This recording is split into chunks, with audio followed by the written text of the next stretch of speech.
Hey guys, Professor Bill, Comic Book University, and Black Panther, Long Live the King, issue number 1 of, I believe, 6. Nnedi Okorafor, I don't know how to pronounce her name. Following her on Twitter, though, she's kind of funny.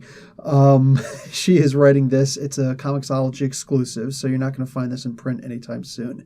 Once they're all done, I think that they should release them in trade, is what it is. Anyway, this was a pretty good comic. The art wasn't exactly great. And the story was, so far, there's about so much coming out. All the vibranium in the city, at least, of Brennanzania has actually stopped.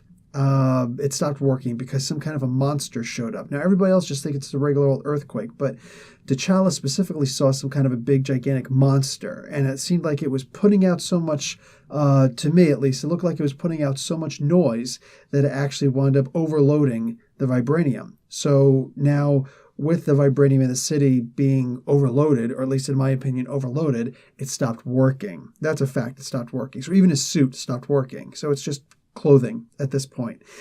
Anyway, so they've got to start reloading fresh supplies of vibranium in order to get the power back on, the grids back working. And there are earthquakes and sinkholes showing up all over the place, Wakandans all over the place dying.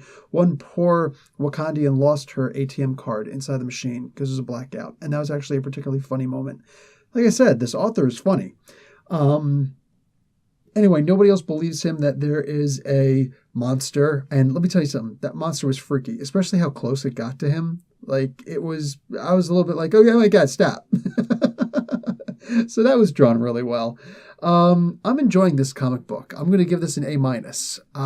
Not entirely sure what's going on. Have a pretty good idea. One particular point of interest that I found was that the writer is trying to point out Wole Soyinka. And it's apparently so important to her that she makes damn sure that we see this book. He is a Nigerian playwright. So I just figure if it's that important to her, fine, I'll mention it. So boom, there you go.